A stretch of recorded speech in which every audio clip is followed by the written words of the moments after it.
धन्यवाद। सबसे पहले मैं अपने भाई का जयंत चौधरी जी को धन्यवाद कहना चाहता हूं। उन्होंने एक छोटे से राज्य से एक छोटी सी पार्टी को यहां में निमंत्रण करके अपना बड़ा दिल दिखाया है। I think Jayant, thank you very much. आपने ये जो सम्मान दिया है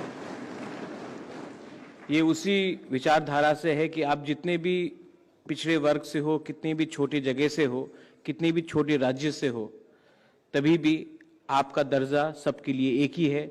और वही चौधरी जी का एक सपना था और एक सोच था, और आज आपने मुझे यहाँ में निमंत्रण करके आप सबके सामने मुझे एक अवसर दिया है, एक मौका दिया है कुछ कहने के लिए अपने राज्य के बारे, अपने क्षेत्र के बारे, नॉर्थ ईस्ट के बारे। मैं इसको आपका बड़प्पन समझता हूँ। Once again thank you very much for having invited me here. सबसे पहले मुझे एक बात की शांति है कि जेना जी ने मुझसे पहले बात किया, उसके बाद हमारे तृणमूल कांग्रेस के सांसद ने बात किया, तो मतलब है कि मेरी हिंदी भी इतनी अच्छी नहीं है। मैं कोशिश करूंगा, लेकिन कहीं कहीं में अगर हिंदी में कुछ चूक आ जाए तो आप अपने भाई को माफ कर दीजिए। मेरी हिंदी इतनी अच्छी नहीं है, आपकी जैसी तो अच्छी नहीं है, लेकिन मैं कोशिश करूंगा, क्योंकि देश में संवाद होना चाहिए, कम्युनिकेशन होना चाहिए। और मुझे लगता है कि अगर आप हमारे बारे भी थोड़ा जानेंगे, क्योंकि हम आपके बारे बहुत जानते हैं, हम चौधरी जी के बारे बहुत अच्छी तरीके से जानते हैं।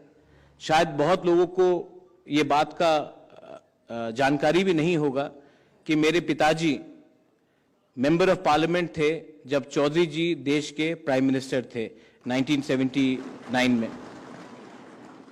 तो एक बहुत लंबा सा एक रिलेशनशिप रहा है। और आज चौधरी जी का ये जो डेथ एनिवर्सरी है, लेकिन एक बात मैं याद करना चाहूँगा, और हमारे बीच में आज चौधरी अजीत सिंह जी नहीं है, लेकिन ये मेरी खुशनसीबी है कि उनके देहांत से पहले मेरी मुलाकात जयंत जी के संग उनके घर में हुई थी। और उस समय मैं कांग्रेस का अध्यक्ष था और मैं कांग्रेस पार्टी छोड़ रहा था। तो हमारा उम्र भी कम है, तो मैंने कुछ कहा कि हम नहीं डरते हैं। तो उन्होंने एक दो चीज जो मुझे कहा था उस समय, और आज मैंने उन बातों में अमल किया। और आज मेरी एक छोटी सी पार्टी है जिसने अपने पहले इलेक्शन में जीत हासिल करके हम आज त्रिपुरा ट्राइबल ऑटोनमस काउंसिल में पावर में है 2 महीने के अंदर। तो उस समय आप लोग ने मुझे महाराजा कह के जिक्र किया है। कोई महाराजा हूं नहीं मैं, हिंदुस्तान में कोई महाराज नहीं है। एक महाराजा था, वो एयर इंडिया था, वो भी बिक गया है। हिंदुस्तान में कोई राजा नहीं है, महाराजा नहीं है। मैं भी एक ट्राइबल हूं, मैं नॉर्थ ईस्ट से आता हूं। हां, ये अलग बात है कि मेरे पिता या मेरे दादी और मेरे पूर्वजों ने एक समय त्रिपुरा में उनका राज था। आज मैं हिंदुस्तान का हूं और मैं यहां हिंदुस्तान की बात करने के लिए आया हूं, कोई परिवार के बारे बात करने के लिए नहीं आया हूं। तो ये नॉर्थ ईस्ट में शायद बहुत लोग को शायद मालूम नहीं होगा कि नॉर्थ ईस्ट एक ऐसा क्षेत्र है जहां में हमारा पड़ोसी बांग्लादेश है, म्यांमार है, चाइना है, भूटान है, और बहुत लोग बोलते हैं तिब्बत है जो चाइना है। और हमारा जो कनेक्शन है देश के साथ, वो एक बहुत छोटे से रास्ते से जाता है। उनको अंग्रेजी में कहते हैं चिकन स्नेक। लेकिन अगर आप देखेंगे कि नॉर्थ ईस्ट के बारे, हमारे आम भारतीयों के बारे क्या जानकारी है, बहुत बार जब मैं दिल्ली आता हूं तो सब मेरे नॉर्थ ईस्ट के लोगों को कभी कहते हैं कि आप नेपाल से हो, कोई कहते हैं कि आप चाइना से हो, आप कोरिया से हो। और ये जो दूरी है ये क्यों है? क्योंकि एक प्रोग्राम है, एक सोच है कि एक भारतीय को दूसरे भारतीयों से दूर रखा जाए। अंग्रेज ने डिवाइड एंड रूल पॉलिसी किया था और आज हिंदुस्तान में भी एक सोच है कि एक हिंदुस्तानी को दूसरे हिंदुस्तानी से अलग रखा जाए, कहीं में धर्म के नाम में, कहीं में जाति के नाम में, कहीं में कल्चर के नाम में। उनका खाना अलग है, इनका खाना अलग है। लेकिन मैं आपको एक बात बोलना चाहता हूं, हम लोग डरते नहीं हैं किसी से। और मैंने जैन भाई से एक चीज देखा है, किसान आंदोलन में एक चीज देखा है कि आप लोग भी डरते नहीं हैं किसी से। जो भी शासन, अभी मुझसे पहले शरद यादव जी ने एक बात कहा था कि सिचुएशन इस देश में ऐसा आ चुका है कि इमरजेंसी से खराब है। ये जो परिस्थिति है क्यों है? ये भय से ये परिस्थिति बनता है। अगर हिंदुस्तान में, अगर भारत में हमें डेमोक्रेसी ट्रू फॉर्म में चाहिए तो आपको, आपकी संख्या जितनी भी कम हो कुछ फर्क नहीं पड़ता है, आपको एक रहना पड़ेगा। आपको निडर होकर न्याय के लिए लड़ना पड़ेगा। बहुत लोग कहते हैं कि आपकी संख्या तो बहुत कम है, आप तो नॉर्थ ईस्ट से है, आपकी संख्या बहुत कम है। लेकिन संख्या सोच से बड़ी नहीं होती है। यहां में अगर एक नॉर्थ ईस्ट का एक छोटा सा लीडर यहां आकर चौधरी चरण सिंह के बारे में बात कर रहा है तो मतलब है कि चौधरी चरण सिंह का सोच आज भी नॉर्थ ईस्ट में जिंदा है। मैं यहां में, हमारे संग मनोज झा जी हैं। हम पिछले हफ्ते लंदन गए थे, पार्लियामेंट में हमारी बात हुई। ऑक्सफोर्ड, कैम्ब्रिज यूनिवर्सिटी में, ब्रिज इंडिया में आइडियाज ऑफ इंडिया के बारे में बात हुई। यह बात मैंने मनोज झा जी से बात नहीं की थी, मैं अभी बोल रहा हूं। मैं आपको एक उदाहरण देना चाहता हूं कि नॉर्थ ईस्ट के बारे क्या सोचा जाता है।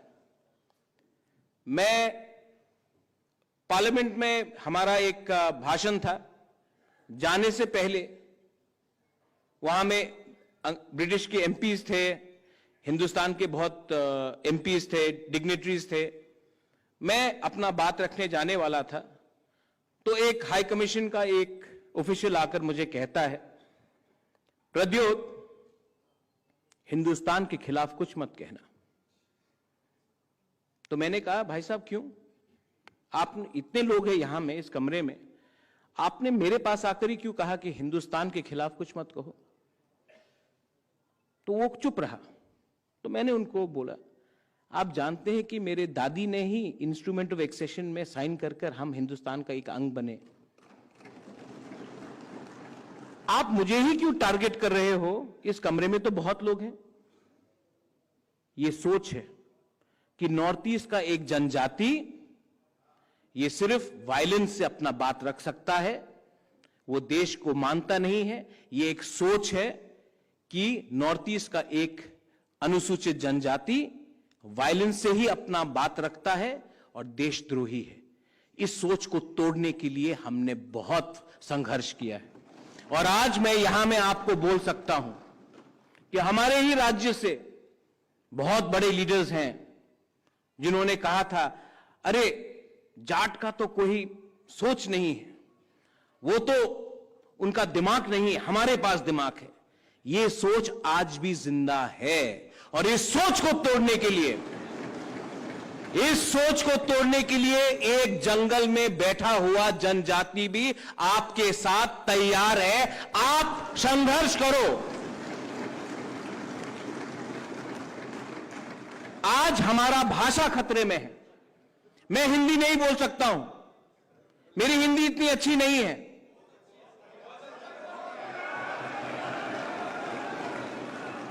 लेकिन मैं हिंदी से आपसे संवाद कर रहा हूं। लेकिन मेरा भी एक भाषा है, कोकबोरोक, जो टिबेटो बर्मीज है। आज हमें कहा जाता है कि आप उस भाषा में बात मत करो। हमारा पकवान अलग है, तो कहा जाता है नहीं, अगर आपने ये नहीं कहा, ये नहीं खाया, तो आप हमारे देश के नहीं हो सकते हो। हमारा जो वस्त्र है, रिग्नाई, ट्राइबल लोग हम लोग पहनते हैं, बोलते नहीं, जब तक आप ये नहीं वस्त्र पहनोगे तो आप देश के नहीं हो। ये कैसा देश है? ये देश सिर्फ एक भाषा के आधार में, एक खाने के आधार में या एक वस्त्र के आधार में नहीं बना था। आज नॉर्थ ईस्ट के बारे कोई बात नहीं करता है। दिल्ली में खान मार्केट में क्या हुआ है उसके बारे सब बात करते हैं। आज गांव के बारे कोई बात नहीं करता है। मुझे लगता था कि नॉर्थ ईस्ट दूर है, आज यहां आकर सुनने में मुझे लगता है कि हरियाणा, उत्तर प्रदेश का गांव, पंजाब का गांव, राजस्थान का गांव भी दिल्ली से दूर हो चुका है। मैं यहां से वापस नॉर्थ ईस्ट जाऊंगा और मैं ये बोलूंगा कि हम तो छोटे हैं, लेकिन छोटे असल में वो है जो आज सत्ते में है, क्योंकि उनका दिल, उनका सोच छोटा है। चौधरी चरण सिंह जी का सोच, his ideas is even more stronger today when I see Mr. Jaina ji talking from Orissa, when I see someone talking from Bengal, when I see Yogendra Yadav ji, जब मैं आप सबको देखता हूं तो मुझे एक बात से मुझे मोटिवेशन, प्रोत्साहन मिलता है कि प्रद्योत वापस त्रिपुरा जाओ और वापस लड़ो, क्योंकि आप अकेले नहीं हो। और मैं आपको बोलना चाहता हूं, ये जो आपका संघर्ष है, ये जो आपका सोच है, आप कायम रखिए। इस जंग में अगर मैं अपने आप को राजा समझूंगा तो मैं हारूंगा। अगर मैं आपके संग इस जंग में मैंने आपको अकेला छोड़ा तो मैं हारूंगा, क्योंकि अकेले बांट कर ये जीतते हैं। इसके लिए मैं आपको बोलना चाहता हूं, मेरा भाई है यहां में, इस भाई के लिए मैं त्रिपुरा से यहां आया हूं और इस भाई को मैं एक दिन देखना चाहता हूं जहां में चौधरी चरण सिंह जी थे।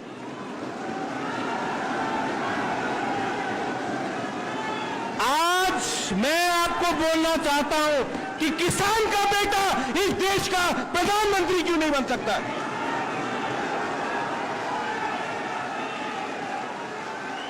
एक उड़ीसा से एक व्यक्ति इस देश का प्रधानमंत्री क्यों नहीं बन सकता है? ये देश को अगर आपको बचाना है,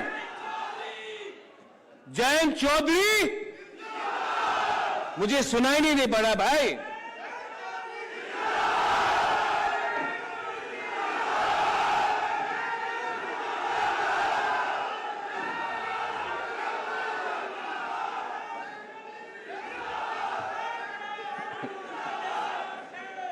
अब जयंत भाई, मैं जाट बन चुका हूं।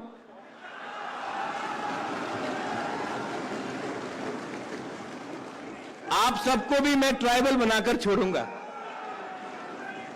इतना ही बात रख के मैं आप सबको कहना चाहता हूं कि मैं आपका आभारी हूं। आपने मुझे यहां में एक मौका दिया और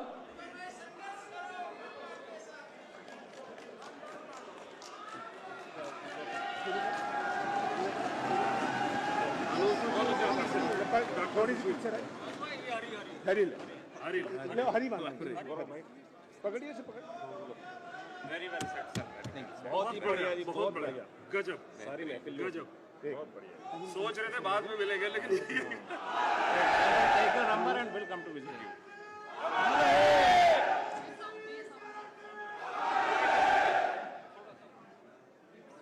हाँ चल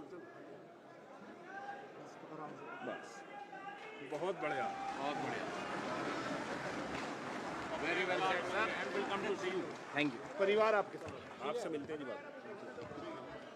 भाई साहब, मैं यही बोलकर अपना बात आज यहां में समाप्त करता हूं। मैं आया था यहां में नॉर्थ ईस्ट से एक जनजाति लीडर बनके, मैं वापस एक जाट बनके जा रहा हूं, किसान बनके जा रहा हूं। एक ही विनती है मेरे भाई को, आप ऐसा दर्जा दीजिए क्योंकि इनका ये ईमानदार इंसान है, आज तक इनके अंदर अहंकार नहीं है और इनके अंदर, किसी ने कहा कूल है, मैं कहता हूं बहुत कूल हैं आप, और जितने शांत हैं आप उतने अंदर उनका अंदर एक सोच भी है और एक ड्राइव भी है कि ये अपने पार्टी को, अपने देश को, अपने भाई को, अपने बहन को आगे ले जाएगा। बेलाइनो हम्बाई, धन्यवाद। Once again, thank you very much.